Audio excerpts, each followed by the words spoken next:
envoyés.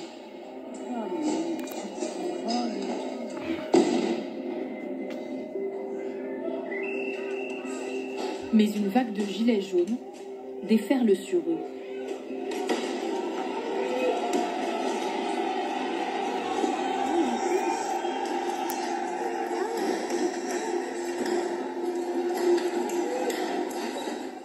L'un de ces hommes nous a confié être alors à court de munitions. On est alors face à 300 ou 400 manifestants. On lance nos 3 dernières lacrymogènes. On n'a plus assez de munitions pour les contenir. On recule car on est en rupture de stock.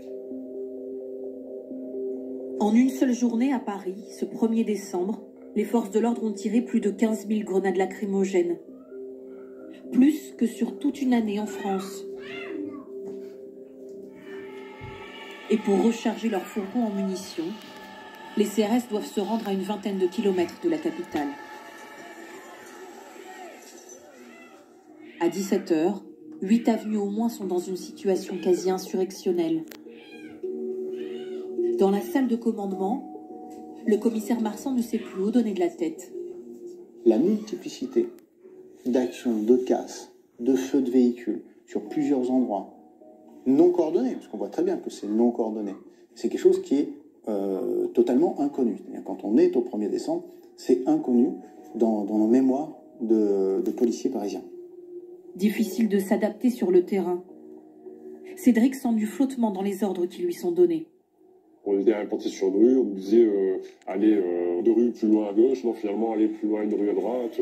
À chaque fois on nous faisait changer d'implantation avec des fois des contradictions. La conséquence en fait c'est qu'on court tout le temps après les casseurs quoi. Ils sont à la base, tout au moins ce jour-là, ils étaient plus mobiles que nous. Et le temps de réaction est beaucoup trop lent. L'action violente, elle se déclenche en 2 minutes, 3 minutes. Moi, déplacer mes unités, les envoyer au bon endroit, envoyer 30, 40, 50, 60 personnes à un endroit, ça ne peut pas prendre 1 minute. Autre difficulté, près de la moitié des forces de l'ordre disponibles dans la capitale ont été positionnées pour sécuriser l'Élysée, Matignon et l'Assemblée nationale.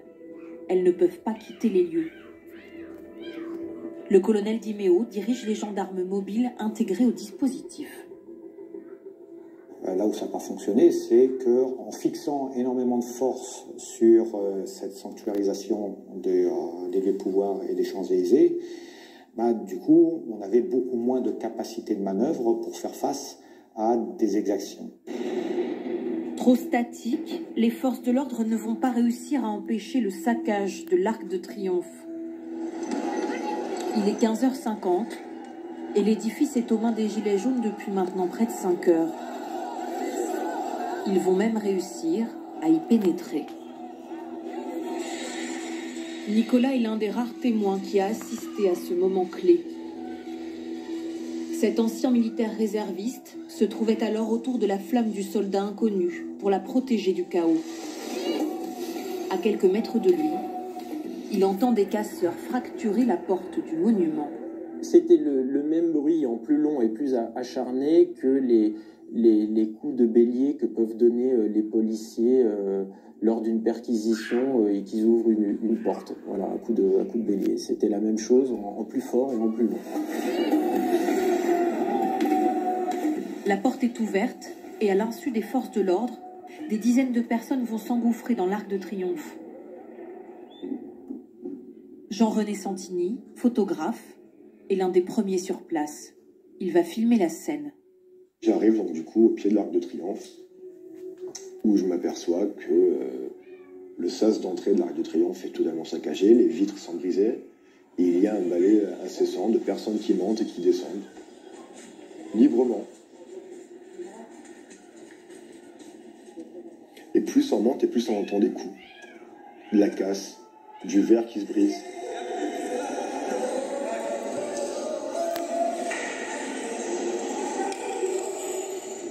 J'avais pas l'impression de gêner leur fonctionnement, d'être un intrus. Certains passaient devant la caméra et faisaient des sourires, faisaient coucou à la caméra, pour d'autres. D'autres, lorsqu'ils voyaient la caméra, se camouflaient le visage. Et c'était un plan séquence non-stop.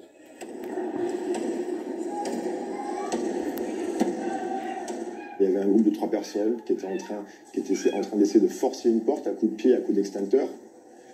Soudainement, j'entends une perceuse qui se met en route. Je me retourne, ils sont en train de percer la machine à sous avec une perceuse.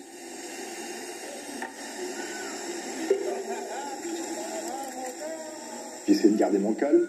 J'étais tétanisé. Et ce qui se passe, c'est pas possible, c'est incroyable. Et j'avais toujours cette pensée où je me disais, mais à tout moment, quand est-ce que les forces de l'ordre vont intervenir ? Même le toit du monument est accessible. Du haut de l'Arc de Triomphe, le photographe immortalise cette scène. Un paysage inédit. L'avenue des Champs-Élysées, vide de manifestants, est toujours verrouillée par les forces de l'ordre. Mais tout autour, des panaches de fumée signalent le lieu des derniers affrontements.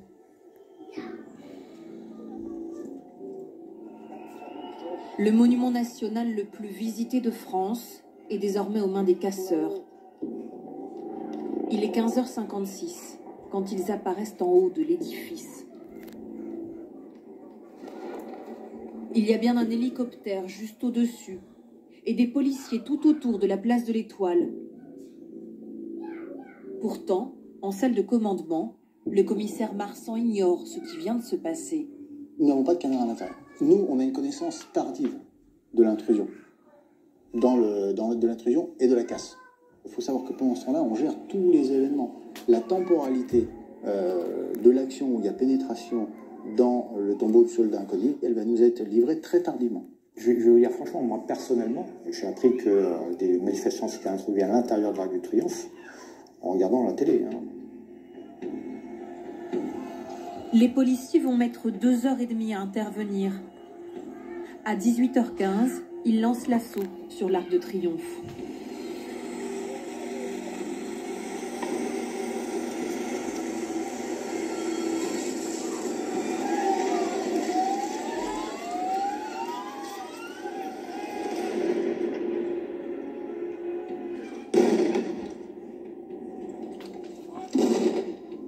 Leur technique, saturer l'air de gaz lacrymogène pour disperser les manifestants. Mais après 12 heures de bataille, des CRS vont alors commettre des actes controversés.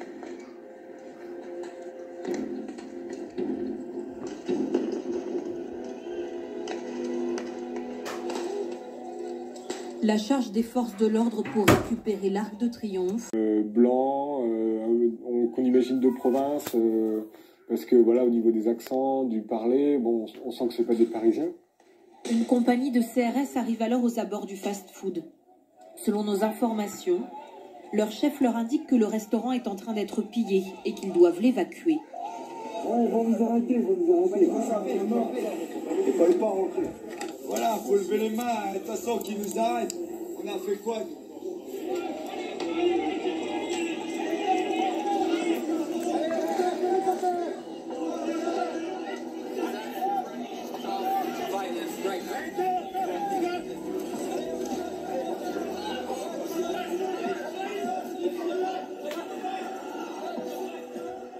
Manon et Maxime sont au fond du restaurant, près du comptoir.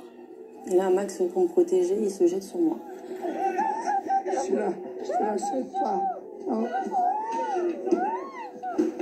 Puis moi, je vois les pieds. J'ai vu les pieds des CRS et là, d'un coup, on sent les coups.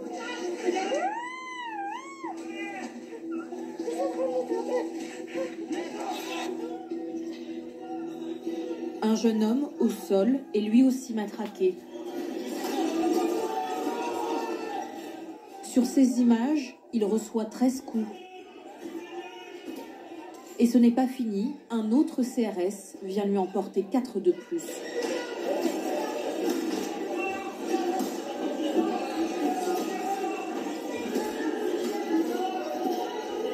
Ce manifestant, nous l'avons retrouvé.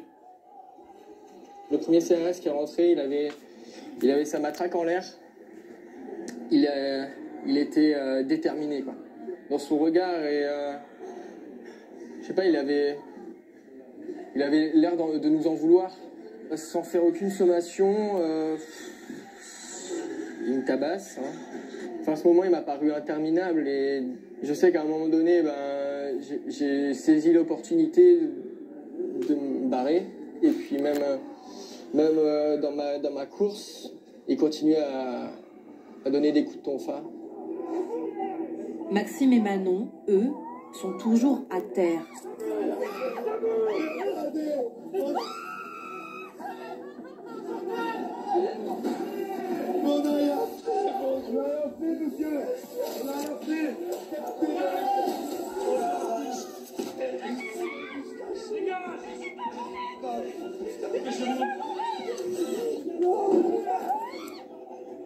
Postés devant le restaurant, des policiers attendent les manifestants qui sortent et les frappent.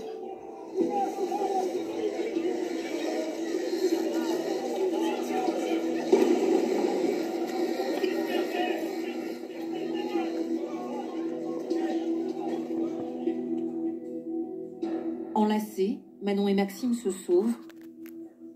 Lui a le visage en sang. Ni le couple, ni aucune personne présente dans le fast-food n'a été interpellée. Et selon Martin Colombet, le commerce n'avait pas été pillé. La seule chose qui est cassée, c'est la porte d'entrée, qui a été clairement fracturée. Tout le reste du Burger King est absolument clean. Il n'y a aucune dégradation, il n'y a aucune casse. De Triomphe, on voit que c'est une guerre civile. Des incendies à droite, des incendies à gauche, des casseurs aussi. On voit des fumées, on voit des gens crier, on voit des gens courir, on voit des gens qui ont peur. On se dit, bah mince, on manifeste ou... Le couple raconte n'avoir commis aucune dégradation et s'être éloigné à chaque charge. Mais lors de l'attaque finale, ils se retrouvent dans l'épais nuage de gaz lacrymogène. Manon suffoque, elle cherche une issue.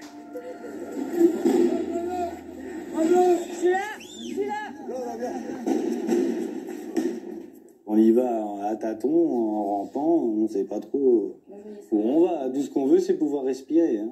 Là, on avance et Max me tient très fort parce qu'il fallait pas qu'il me lâche et je voulais pas qu'il me perde non plus. Puis c'est à ce moment-là qu'on entend « Venez par là !»